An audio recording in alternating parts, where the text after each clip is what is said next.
안녕하십니까. 이정 목사의 토라 포션 시간입니다. 이번 주는 22번째, 23번째 주로 바야크엘과 페쿠데이를 함께 읽는 더블 포션 주간입니다. 더블 포션, 왜 두 개의 토라 포션을 읽습니까? 이유는 유대력에 따른 것으로, 유대력은 태음력과 태양력을 두 개를 함께 보는데, 태음력으로 평년을 50주, 그리고 윤년은 54주로 1년을 계산하게 됩니다. 윤년의 경우는 12월에 한 달을 더 추가해서 아달월 쉐니, 그래서 6월절 전에 한 달을 더 가지게 됩니다. 또한 토라 포션 주간에 6월절과 초막절 때는 정기적인 토라 포션을 읽지 않고 6월절 포션과 초막절 포션을 읽기 때문에 총 6개의 주간이 평상시하고 다르게 됩니다. 그다음에 평년인 경우는 48주 안에 54개의 토라 포션을 읽어야 되기 때문에 총 4개의 더블 포션이 존재하게 됩니다.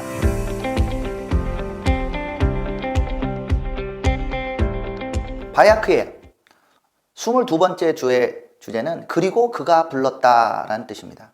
출애굽기 35장 1절부터 38장 20절까지 말씀으로 35장에는 주님께서 모세를 통하여 말씀하신 성막을 여러 사람들 통하여, 가장 대표적인 부살렐과 오홀리압을 통하여 지휘를 통해서 성막을 만들게 되고, 그리고 36장에서는 성도들이 넉넉하게 예물을 드림으로 말미암아 성막을 건설하게 됩니다. 그래서 지난 한 2주간에 걸쳐서 계속 성막의 기구들과 성막의 구조에 관해서 제가 설명을 드렸는데, 그것을 언약궤, 떡상, 메노라, 제단들을 실제로 말한 대로 만들고 준비하게 되고, 38장에서는 번제단과 물두멍과 울타리들을 준비하는 것을 기록되어 있습니다. 23번째 주 페쿠데이는 물품 목록이라는 이름으로 출애굽기 38장 21절부터 출애굽기 마지막 부분인 40장 38절까지 보게 됩니다. 이 성막을 만들 때 소요된 물자들의 목록들이 나오게 되고, 39장에는 제사장이 옷을 어떻게 준비했고 흉패를 제작하고 성막을 완성했다는 장면이 나오게 됩니다. 출애굽기 40장에는 이렇게 만들어져 있는 성막을 주님께 봉헌하는 장면으로 끝나게 됩니다.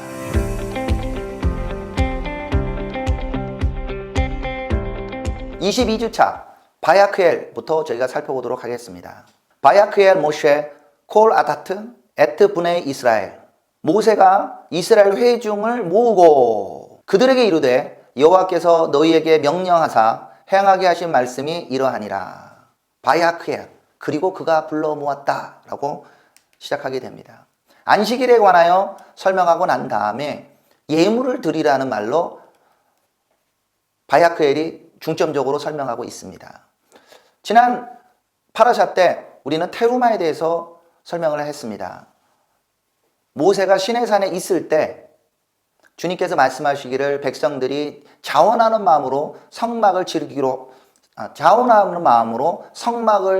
질 예물들을 드리라고 말하게 되는데, 그거는 모세가 시내산에서 주님께 들었던 명령이고, 이제는 모세가 직접 내려와서 출애굽기 35장부터는 직접 이스라엘 백성에게 헌물을 하라고 말하고 있습니다. 21절부터 읽어보면 마음이 감동된 모든 자와 자원하여 모든 자가 와서 회막을 짓기 위하여 그 속에서 쓸 모든 것을 위하여 거룩한 옷을 위하여 예물을 가져다가 여호와께 드렸으니 곧 마음에 원하는 남녀가 와서 팔찌와 귀걸이와 가락지와 목걸이와 여러 가지 금품을 가져다가 사람마다 여호와께 금 예물을 드렸으며, 마음에 자원하는 남녀는 누구나 여호와께서 모세의 손을 빌어 명령하신 모든 것을 만들기 위하여 물품을 드렸으니 이것이 이스라엘 자손이 여호와께 자원하여 드린 예물이니. 모세가 이스라엘 백성에게 예물을 하라고 합니다. 지난주 파라샤에 우리는 금송아지의 반역을 보았습니다. 모세가 늦게 내려올 때 그들이 가지고 있던 예물, 구체적으로는 귀고리를 들여서 금송아지를 만들고 우상을 섬기게 됩니다. 거기에 비하면 하나님이 그 이스라엘 백성을 멸절을 하라고 하시다가 그들에게 은혜를 주시고 너희들이 가지고 있는 예물을 자원하여 드리라 할 때 마음이 원하는 사람들이 와서 이제 드리기 시작합니다. 어떤 사람은 자기가 가지고 있는 팔찌, 나를 위하여 드릴 때는 귀걸이만 드렸다면 지금은 남녀들이 자기들이 갖고 있던 팔찌, 귀걸이, 가락지, 목걸이 등 여러 가지 금품을 자원하여서 들고 왔고, 어떤 사람들은 순양의 가죽, 해달의 가죽, 노, 조각모 이런 것도 드리게 되고요. 어떤 사람들, 특히 여인들 같은 경우는 배를 풀어서 청색, 자색, 홍색실, 가는 베이실을 드리게 되고, 특히 이스라엘 지파의 족장들은 호마노와 에봇과 흉패에 물릴 보석을 가져오게 됩니다. 여기서 보면 모든 사람들이 다 보석을 내라, 금을 내라 이게 아닙니다. 각자 가지고 있는 것을 드린 것을 보게 됩니다. 하나님이 우리에게 주신 그것을 감동에 따라 드린 것을 보게 되죠. 이 받은 예물을 부살렐이 주책임자가 되고 오홀리압이 도와서 이제 물품을 만들게 됩니다. 30절에 모세가 이스라엘 자손에게 이르되 볼지어다 여호와께서 유다 지파 훌의 손자여 우리의 아들인 부살렐을 지명하여 부르시고 하나님의 영을 그에게 충만하게 하여 지혜와 총명과 지식으로 여러 가지 일을 하게 하시되, 하나님이 지명하여서 부살렐과 오홀리압을 세우라고 말씀하신 대로 모세가 이제 여러 회중들 앞에서 직접 지명하여 부르게 됩니다. 하나님이 너를 불렀다. 그러니 지금 여러 가지 나에게 보내준 하나님의 그 기구들과 성막을 만들어라 라고 명령하게 되고, 그 명령에 따라 은, 근, 놋 이런 기구를 사용해서 기구를 만들게 되고, 보석을 깎아 만들고 천막에 성막의 휘장과 여러 가지 덮개를 만들게 되죠. 36장에는 보면 이제 예물을 가지고 성막을 지려고 할 때 사람들이 계속 이제 예물을 드리게 됩니다. 너무 많은 예물을 가지고 오기 때문에 중단하게 요청하는 말이 나오게 됩니다. 5절에 보면 모세에게 말하여 이르되 백성이 너무 많이 가져오므로 여호와께서 명령하신 일에 쓰기에 남음이 있나이다. 모세가 명령을 내리매 그들이 진중에 공포하여 이르되 남녀를 막론하고 성소에 드릴 예물을 다시 만들지 말라 하매 백성이 가져오기를 그치니 있는 재료가 모든 일을 하기에 넉넉하여 남음이 있었더라. 이스라엘 백성이 성막을 위하여 드린 예물이 이제 넘쳐나게 된 거죠. 그래서 주님이 만들려고 하는 기구를 충분히 만들 정도가 되니까 이제 그치게 되는 거죠. 정말 하나님이 주시는 감동, 특별히 바로 직전에 금송아지의 반영이 있고 그걸로 인하여 하나님이 몇 사람들을 심판하게 되는 것들을 보고 있는 상황에 하나님 우리를 용서하셨다는 그 감동에 더 많은 예물이 더 나오지 않았을까 생각하고 있습니다. 그래서 성막을 만들게 됩니다. 네, 지난 2주간 여러 가지 설명을 했기 때문에 오늘은 구체적으로 다 이 기구가 어떻다 이렇게 설명하지는 않겠습니다. 자, 성막의 구조는 먼저 지성소가 있습니다. 지성소 안에 언약궤, 증거궤가 있죠. 하론 하브리트 언약궤가 있습니다. 그 언약궤 안에 모세가 시내산에서 받아온 두 돌판을 집어넣게 됩니다. 그리고 뚜껑을 덮게 되는데 그 뚜껑이 속죄소라고 말하죠. 카포렛이라고 부르는데 거기에 순금으로 만들고 두 그룹이 양쪽을 덮어서 맞닿게 되어서 만들게 되죠. 그래서 증거궤에 속죄소를 두게 됩니다. 이걸 휘장으로 나누어서 안에는 지성소, 휘장 바로 앞에 분향단을 두게 됩니다. 하케토렛이라고 해서 여기에 매일 아침과 저녁에 제사장이 향불을 뜨게 되죠. 그리고 북쪽으로는 떡상을 두어서 레켐 하파님, 바로 하나님의 얼굴 앞에 드리는 떡입니다. 그리고 남쪽에는 메노라 7가지를 가진 등잔대를 두게 됩니다. 휘장으로 성소의 입구를 막고 이제 성전 뜰 앞에서는 노수로 만든 번제단이 있고 그리고 노수로 만든 물두멍이 있습니다. 그리고 전체를 둘러싸서 100규빗과 50규빗으로 100규빗과 50규빗으로 이루어져 있는 이 성막 뜰을 완성하게 되게 됩니다. 근데 지난번에 우리가 2주에 걸쳐서 계속 성막의 구조와 기구에 대해 설명을 했습니다. 근데 이번 주 파라샤에 왜 똑같은 얘기를 또 합니까? 저희가 보는 우리 토라 포션 143페이지에 좋은 설명이 있습니다. 여호와께서는 사람이 지은 죄, 즉 금송아지 사건으로 인해 당신이 이루시고자 하는 온전한 뜻이 지체됨에도 불구하고 당신의 목적이 왜곡되지 않기를 원하시는 것을 보여주는 것이다. 모세에게 시내산에서 성막의 기구와 모형을 다 보여주셨어요. 근데 막상 밑에는 반역 사건이 일어납니다. 그럼 하나님이 너희들은 이제 성막 필요 없어. 너희들은 내 백성도 아니야. 이렇게 하지 않으셨다는 거죠. 금송아지 사건이 있었지만 하나님 또 설명하면서 내가 너희에게 설명한 내가 만들기 원하는 성막의 계획은 하나도 변동되지 않고 동일하게 이루어진다. 하나님의 뜻이 왜곡되지 않고 여전히 이루어진다는 것을 보게 된다는 거죠. 두 번째 이유를 또 설명합니다. 두 번째 이유는 하나님과 연합됨을 위해 피해 속죄, 제사와 미슈칸이 근본적으로 필요하다는 것이다. 미슈칸이 왜 필요합니까? 미슈칸은 바로 하나님을 만나는 곳입니다. 하나님과 연합되는 곳인데 이것은 한 번만에 끝나는 것이 아니라 두 번을 강조하면서 정말로 이 속죄 제사와 하나님을 만나는 것이 필요하다는 걸 강조한다는 거죠.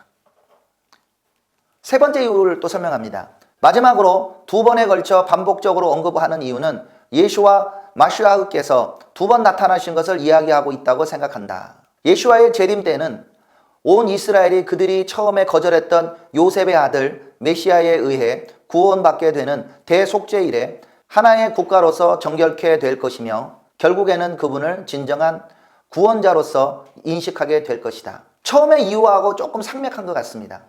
이스라엘 백성에게 예수와께서 오셨지만 그들은 예수님을 마시아흐, 그들의 또한 메시아와 그들의 멜렉 왕으로 영접하지 않았습니다. 반역을 한 거죠. 그렇다고 해서 하나님의 계획이 왜곡되거나 바뀌지 않는다는 거죠. 그분께서는 이스라엘의 메시아, 이스라엘의 왕으로, 물론 멜렉 하물라힘, 모든 왕 중의 왕으로, 아도님, 만주의 주로서 우리 열방의 왕으로도 오십니다. 이 모든 계획들이 인간이 이스라엘 백성들이 거부한다고 해서 왜곡되지 않는다는 거죠. 이스라엘 백성이 마태복음 23장의 말씀대로 바로카바 베시아 마도나이 그분을 부르게 될 거라고 믿습니다.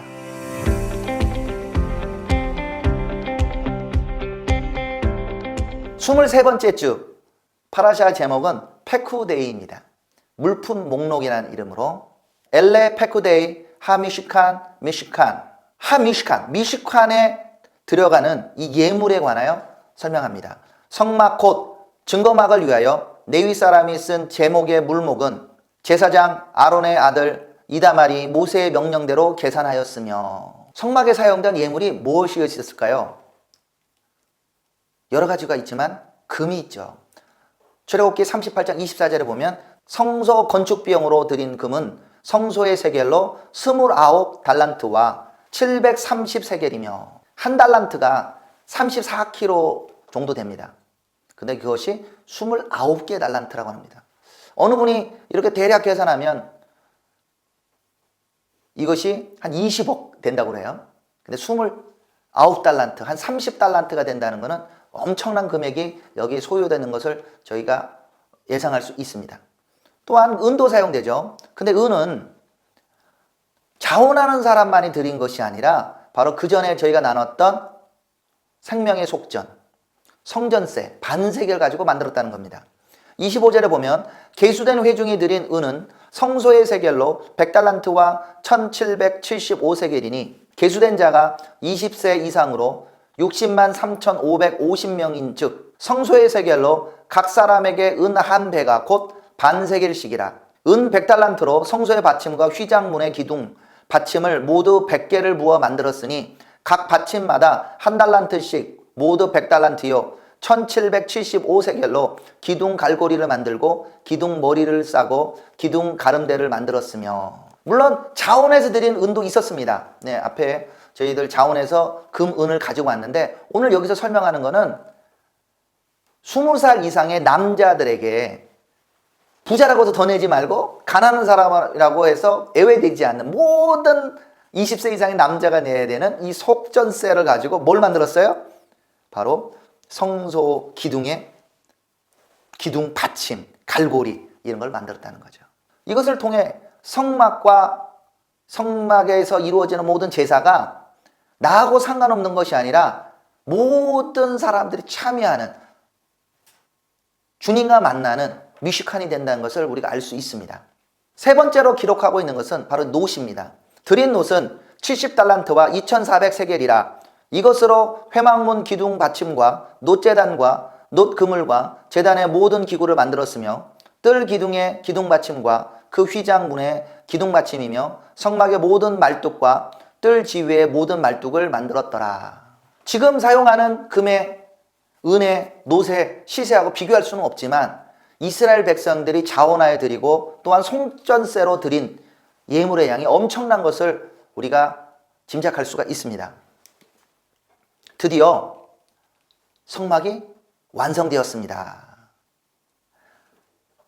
32절에 이스라엘 자손이 이와 같이 성막 곧 회막의 모든 역사를 마치되 여호와께서 모세에게 명령하신 대로 다 행하고 그들이 성막을 모세에게로 가져왔으니 곧 막과 그 모든 기구와 그 갈고리들과 그 널판들과 그 띠들과 그 기둥들과 그 받침들과 붉은 물 들인 순양의 가죽 덮개와 해달의 가죽 덮개와 가리는 휘장과 증거개와 그 채들과 속죄소와 상과 그 모든 기구와 진설병과 순금 등잔대와 그 잔 곧 버려놓은 등잔대와 그 모든 기구와 등유와 금제단과 관이와 향기로운 향과 장막 휘장문과 놋제단과 그 놋그물과 그 채들과 그 모든 기구와 물두멍과 그 받침과 뜰의 포장들과 그 기둥들과 그 받침들과 뜰 문의 휘장과 그 줄들과 그 말뚝들과 성막 곧 회막에서 사용할 모든 기구와 성소에서 섬기기 위한 정교한 옷 곧 제사장 직분을 행할 때 입는 제사장 아론의 거룩한 옷과 그 아들들의 옷이라. 저희가 몇 주 동안 공부했던 걸 이 세 줄에 그냥 요약해서 만들었다라고 하고 있습니다. 42절에 이렇게 정리해놨습니다. 여호와께서 모세에게 명령하신 대로 이스라엘 자손이 모든 역사를 마침에 모세가 그 마친 모든 것을 본즉 여호와께서 명령하신 대로 되었으므로 모세가 그들에게 축복하였더라. 이것을 만들었던 부살렐과 오홀리압이 정말 하나님의 영에 충만한 사람이었음이 분명한 것 같습니다. 모세가 이들에게 하나님께서 이렇게 명령하셨다라고 설명했는데 그대로 만들었다는 거죠. 이렇게 만들어진 성막을 이제 봉헌을 하게 됩니다. 출애굽기 40장 1절에 여호와께서 모세에게 말씀하여 이르시되 너는 첫째 달 초하루에 성막 곧 회막을 세우고 이스라엘 백성들이 딱 1년 전에 애굽 땅에서 떠났습니다. 6월절이 14일 날 저녁부터 그리고 15일 날 새벽에 그들은 애굽 땅을 떠났고 오순절이 때 그들은 시내산에서 주님을 만나게 됩니다. 그리고 여러 가지 일이 있고 난 다음에 성막을 완성해서 1년 만인 둘째 정월 초하루에 성막을 세우게 되는 거죠. 17절에도 동일하게 말하고 있습니다. 둘째 해 첫째 달 곧 그 달 초하루에 성막을 세우니라. 이스라엘 백성이 하나님이 말씀하신 이 성막을 세우니까 여호와의 영광이 성막에 충만하게 됩니다. 34절부터 보면 구름이 회막에 덮이고 여호와의 영광이 성막에 충만하며 모세가 회막에 들어갈 수 없었으니 이는 구름이 회막 위에 덮이고 여호와의 영광이 성막에 충만함이었으며 구름이 성막 위에 떠오를 때에는 이스라엘 자손이 그 모든 행진하는 길에 앞으로 나아갔고 구름이 떠오르지 않을 때에는 떠오른 날까지 나아가지 아니하였으며 낮에는 여호와의 구름이 성막 위에 있고 밤에는 불이 그 구름 가운데 있음을 이스라엘 온 족속이 그 모든 행진하는 길에서 그들의 눈으로 보았더라. 성막이 무엇입니까? 히브리어는 미슈칸이라고 얘기합니다. 성막은 하나님께서 이스라엘 백성과 만나는 곳입니다. 그래서 회막이라고도 말하고 있죠. 회막이 무엇입니까? 히브리어는 오헬 모에드입니다. 모에드 많이 들어보신 것 같죠? 예, 모에드 맞습니다. 모에드가 약속된 시간, 절기라는 의미가 되죠. 근데 또 다른 의미로 만남도 됩니다. 그러니까 하나님과 약속된 시간에 하나님과 만나는 곳, 그것이 바로 오헬 모헤드, 회막, 그리고 미슈칸, 성막이 되는 것이죠. 미슈칸은 무엇입니까? 우리 토라포션 교재 설명대로 미슈칸이라는 단어는 히브리어 리슈콘에서 왔으며 그 뜻은 쉬다로 여호와의 쉐키나 임재하심이 머무르는 곳이라는 것이다. 하나님과 만나고 그분의 영광이 머무르는 곳입니다. 그렇기 때문에 성막에 주님의 구름이 가득 차게 됩니다. 제사장도 심지어는 모세도 이 성막 안에 들어갈 수 없었습니다. 그곳에 주님이 임재했다는 사인이 무엇이었습니까? 바로 구름 기둥으로, 그리고 구름 안에 불로서 주님이 임재하고 계셨습니다. 우리 하나님, 그분은 우리와 함께 거하기를 원하십니다. 임마누엘의 하나님이십니다. 이사야서 7장 14절의 말씀을 또 다시 한번 기억합니다. 그러므로 주께서 친히 징조를 너희에게 주실 것이라. 보라, 처녀가 잉태하여 아들을 낳을 것이요 그의 이름을 임마누엘이라 하리라. 우리 하나님은 우리와 함께 거하시는 하나님이십니다. 미슈칸의 의미 중에 미슈칸이 창조의 의미를 담고 있다고 유대 주석가들은 설명하고 있습니다. 여기에 대해서 토라포션 교재 146페이지에 설명하고 있습니다. 첫째 날 휘장과 하늘을 펼치는 하나님의 말씀을 미슈칸을 덮개로 덮었다. 둘째 날은 궁창 위의 물과 궁창 안의 물로 나누게 되는데 바로 휘장으로 하코데시, 이 성소와 코데시 하코다심, 지성소로 구별하게 됩니다. 궁창 안에 물을 모은 것처럼 백성들을 모으고 물을 모읍니다. 그래서 성막에 물두멍이 있다는 거죠. 그리고 성전에는 물두멍이라고 말하지 않고 바다라고 얘기합니다. 얌입니다. 얌. 넷째 날은 해, 달, 별들을 만드셨다. 바로 메노라의 등불이 해, 달, 별을 상징한다는 거죠.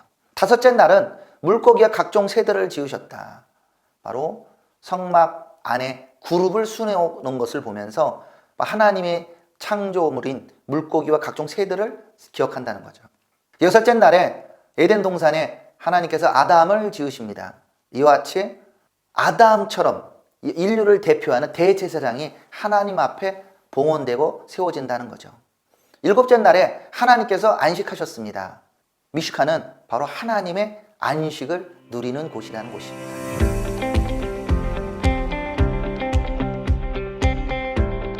하프타라 말씀을 보겠습니다. 바야크엘은 열왕기상 7장 40절에서 50절까지, 페쿠데이 파라샤는 이어서 7장 51절부터 8장 21절까지 읽게 됩니다. 40절에 히람이 또 물두멍과 부삽과 대접들을 만들었더라. 이와 같이 히람이 솔로몬 왕을 위하여 여호와의 전에 모든 일을 마쳤으니 곧 기둥들과 그 기둥 꼭대기에 공 같은 머리들과 또 기둥 꼭대기에 공 같은 머리를 가리는 그물들과 또 그물들을 위하여 만든 바 매 그물에 두 줄씩으로 기둥 위에 공 같은 두 머리를 가리게 한 석류 400개와 또 10개의 받침수레와 받침수레 위에 10개의 물두멍과 한 바다와 그 바다 아래에 소 12마리와 솥과 부삽과 대접들이라. 히람이 솔로몬 왕을 위하여 여호와의 성전에 이 모든 그릇을 빛난 노스로 만드니라. 여기서 나오는 히람은 동명이인입니다. 우리 히람, 두로왕 히람이 아니라 열왕기상 7장 13절, 이번 주에 읽는 하프타라 조금 전에 말씀에 이렇게 나옵니다. 솔로몬 왕이 사람을 보내어 히람을 두로에서 데려오니 그는 납달리 지파 과부의 아들이요 그의 아버지는 두로 사람이니 놋쇠 대장장이라. 이 히람은 모든 논일에 지혜와 총명과 재능을 구비한 자이더니 솔로몬 왕에게 와서 그 모든 공사를 하니라. 놋쇠 대장장인 히람이 와서 앞에 말한 여러 놋기구들을 만들게 되죠. 대표적으로 기둥 큰 거 2개, 야긴과 보아스라고 하는 기둥을 만들게 되고, 놋바다, 놋으로 물두멍을 만드는데 컸기 때문에 바다라고 말했습니다.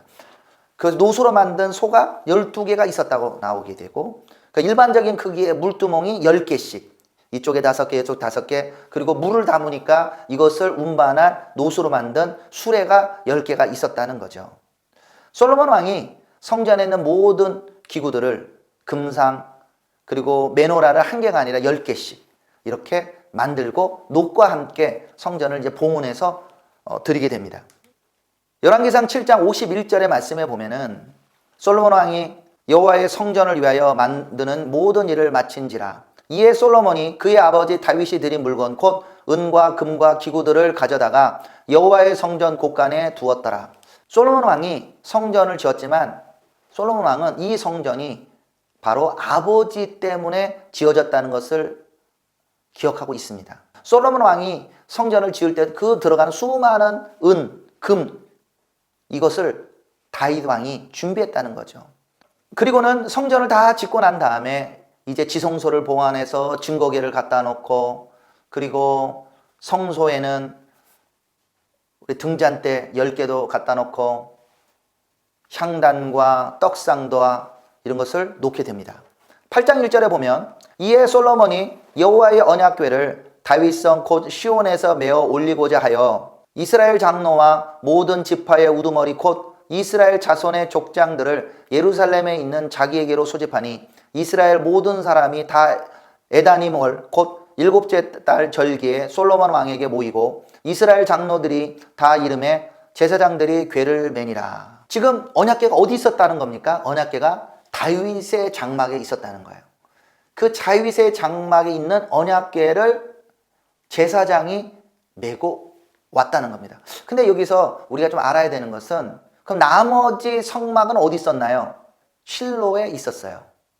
그러니까 언약궤와 나머지 성막이 분리가 되어 있던 거를 이제 솔로몬 왕이 성전을 지어서 성전 안으로 제대로 언약궤를 옮겨놨다는 겁니다. 이 언약궤 안에 뭐가 들어있습니까?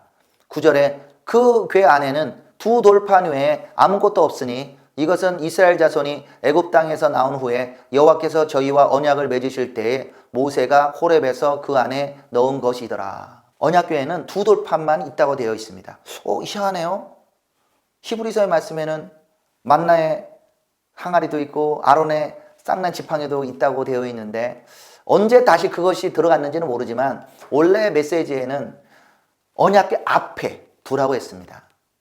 그러니까 안으로 집어넣는 게 아니라 함께 두는 것이지 안으로 집어넣는 건 아니었어요. 그래서 두 돌판이 언약궤에 들어가는 것이 맞습니다. 솔로몬이 주님 앞에 이 성전을 봉헌합니다. 어떻게 됐을까요? 마치 출애굽기 40장에 성막을 주님께 봉헌했을 때 여호와의 영광이 구름으로 가득 찼던 것처럼 동일하게 주님의 영광이 구름으로 가득 차게 됩니다.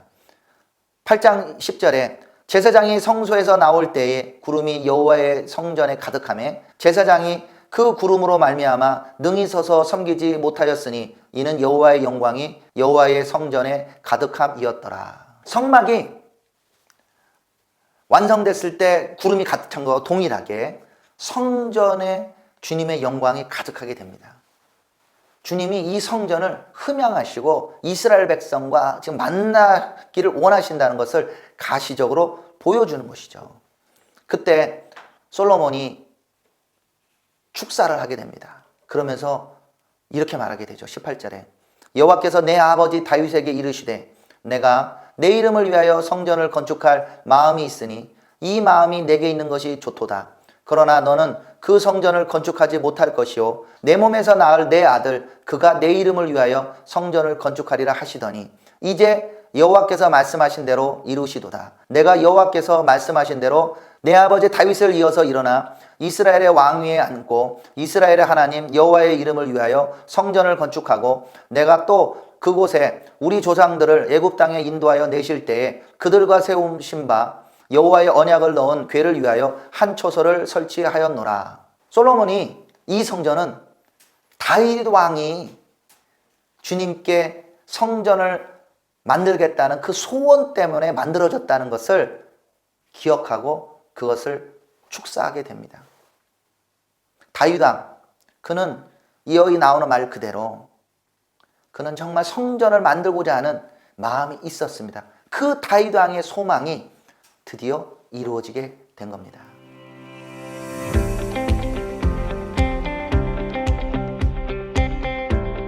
브릿 하다시아, 우리 신약의 말씀을 보도록 하겠습니다. 바야크엘과 연결된 말씀은 고린도후서 9장 6절부터 11절까지 말씀이고 고린도전서 3장 11절부터 17절까지의 말씀을 함께 보게 됩니다. 고린도후서 9장 말씀은 지난번에도 한번 브릿하다시아에서 함께 나눈 것처럼 가난한 자들을 위한 연보에 대한 말씀입니다. 고린도후서 9장 6절에 이것은 곧 적게 심는 자는 적게 거두고 많이 심는 자는 많이 거둔다는 말이로다. 각각 그 마음에 정한 대로 할 것이요 인색함으로 억지로 하지 말지니 하나님은 즐겨내는 자를 사랑하시느니라. 주님께 드리는 예물은 주님께서 주시는 감동대로 즐거이 내는 것입니다. 억지로 내고 싶지 않아서 내는 게 아닙니다. 하나님 주시는 감동에 따라 어떤 사람은 금으로, 어떤 사람은 은으로, 어떤 사람은 노수, 어떤 사람은 가죽으로, 어떤 사람은 베옷으로 실로 내는 것처럼 하나님이 주시는 감동대로 심으면 되고, 그 즐거이 심은 예물들이 바로 그리스도의 몸을 강건하게 해줍니다. 그리스도 몸이 바로 주님이 거하신 전이거든요. 그것을 튼튼하게 하고 건강하게 만듭니다. 그래서 우리가 주님께 드리는 예물을 드리지 않고 딴 데 쓴다고 해서 우리가 더 부자가 되는 건 아닙니다. 그래서 잠언 말씀대로 11장 24절에 흩어 구제해도 더욱 부하게 되는 일이 있나니 과도히 아껴도 가난하게 될 뿐이니라. 구제를 좋아하는 자는 풍족하여 질 것이요 남을 윤택하게 하는 자는 자기도 윤택하여 지리라. 주님을 위해서도 예물을 드릴 수 있고 또한 그리스도의 몸대인 교회를 위하여 예물을 드려도 주님께서 선히 갚아주십니다. 고린도전서 9장 12절에 이 봉사의 직무가 성도들의 부족한 것을 보충할 뿐 아니라 사람들이 하나님께 드리는 많은 감사로 말미암아 넘쳤느니라. 이 직무로 증거를 삼아 너희가 그리스도의 복음을 진실히 믿고 복종하는 것과 그들과 모든 사람을 섬기는 너희의 후한 연보로 말미암아 하나님께 영광을 돌리고, 하나님께 드린 연보가 많아가지고 넉넉했다고 설명하고 있는 것처럼 바울에게 드리는 연보가, 그리스도의 몸을 위해서 사용하라는 연보가 넉넉하게 되어서 하나님께 영광을 돌린다고 묘사하고 있습니다. 우리가 드리는 연보가 그리스도 몸을 풍성해 하기를 소망합니다. 함께 읽는 고린도전서 3장 11절부터 16절까지의 말씀에 보면은 이 닦아둔 것 외에 능히 다른 터를 닦아둘 자가 없으니 이 터는 곧 예수 그리스도라. 만일 누구든지 금이나 은이나 보석이나 나무나 풀이나 지푸로 이 터 위에 세우면 각 사람의 공적이 나타날 터인데 그날이 공적을 밝히리니 이는 불로 나타내고 그 불이 각 사람의 공적이 어떠한 것을 시험할 것임이라. 불로 우리가 드린 예물, 우리가 드린 일 시험할 때가 온다는 거죠. 그럼 어디다 드리는 것이 중요하냐? 바로 그리스도께 드려야 된다는 겁니다. 그리스도께서 이 터의 주인이시라는 거죠. 우리가 드리는 예물, 우리가 드리는 헌물, 예수 그리스도께 드려져야 합니다. 이 터 위에 드리는 우리의 예물과 공적은 환난과 핍박이나 불이라고 해서 사라지지 않습니다. 이건 영원히 남는 곳입니다. 주로 암송하는 너희가 하나님의 성전인 것과 하나님의 성령이 너희 안에 거하시는 것을 알지 못하느냐. 우리 16절에 우리 말씀을 주로 암송합니다. 근데 여기서 너희가 라는 표현은 단수가 아닙니다. 바로 복수입니다. 나 안에만 하나님의 성령이 거하는 것이 아니라 그리스도의 몸, 너희들 안에 하나님이 거하신다는 것이죠. 너희들이 하나님의 성전인 것과 하나님의 성령이 너희들 안에 거하시는 것을 알지 못하느냐고 바울이 말하고 있는 거죠. 성막을 드리는 원리와 성전을 봉헌하는 원리와 바로 그리스도의 몸인 교회를 세우는 원리가 이렇게 연결된 것을 우리가 발견하게 됩니다. 신약에 우리가 그리스도의 몸을 위하여 세우는 연보는 바로 하나님의 성전을 위하여 드려지는 테루마 예물과 동일한 것입니다. 함께 있는 말씀 중에 우리 히브리서 1장 말씀들을 함께 보게 되는데, 히브리서 기자는 예수 그리스도가 어떤 분이신지를 설명하고 있습니다.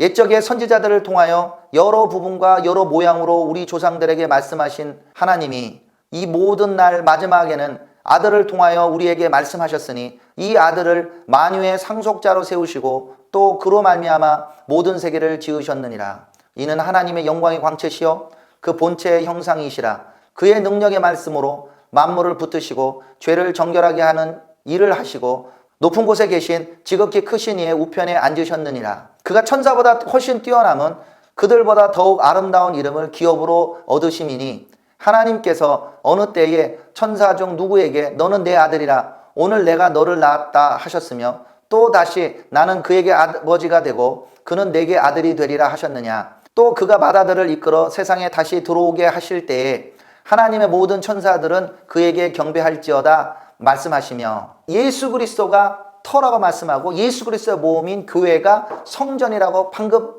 설명했는데 바로 예수님이 누구신지 히브리 기사가 잘 정리해주고 있습니다. 바로 예수님, 예슈와 하마시아께서는 하나님의 아들이시며 만유의 상속자시며 만유의 창조자시며 하나님의 영광의 광채시며 그 본체의 형상이십니다. 말씀으로 만물을 붙으셨고 죄를 정결케 하시고 지극히 크신 이의 우편에 앉아 계시고 천사보다 크시며 천사를 명령하시고 천사의 경배를 받으시는 분이십니다. 또한 그분은 우리들과 만물의 경배와 예배의 대상이시라는 겁니다. 정리해 보겠습니다. 이번 주에 나눈 바야크엘과 페쿠데이의 말씀은 주님이 말씀하신 성막은 이스라엘 백성들이 즐거이 드린 예물을 통하여 지어졌다는 것입니다. 성막은 우리가 원하는 방법과 우리의 뜻대로 지어진 것이 아니라 하나님의 명령에 따라 보여준 식양대로 지어졌습니다. 성막에서 일하는 제사장들은 그에 합당한 예복을 입어야 했었고 그 제사장만 주님을 만나는 것이 아니라 하나님께서는 이스라엘 백성 전체를 만나시고 또한 신약에서는 그리스도를 통하여 교회 안에서 우리는 하나님을 만나 뵐 수가 있습니다. 성막과 성전은 곧 그리스도 교회의 모형이라는 것입니다. 이 그리스도의 몸, 바로 성막과 성전에서 누구를 경배해야 됩니까? 바로 예슈와 하마시아, 그분을 경배하길 원합니다. 그분의 이름 위에 서 있지 않는 어떠한 우리의 예물과 경배와 공적은 시험을 받을 때 불타 없어지게 될 겁니다. 오직 그분만이 영광을 받으시게 됩니다. 수고하셨습니다. 드디어 출애굽기 끝냈습니다. 마잘토프. 자, 하자크, 베니트, 하젯. 힘내자. 우리는 강해질 것이다. 유대인들은 토라를 이해하는 것이 바로 강함의 근원으로 이해했습니다. 자, 힘내시고 우리 레위기에서 만나도록 하겠습니다. 다음 주 파라샤는 바이크라, 레위기를 시작합니다. 레위기 1장 1절부터 6장 7절까지 번제, 소제, 화목제, 속제제, 속건제 이런 제사에 관하여 우리 함께 공부할 것이고 함께 읽는 하프타라 말씀은 이사야서 43장 21절부터 44장 23절까지 그 신약의 말씀은 히브리서 10장 1절부터 18절, 13장 10절부터 15절까지 말씀입니다. 함께 다음 주에 뵙도록 하겠습니다. 감사합니다.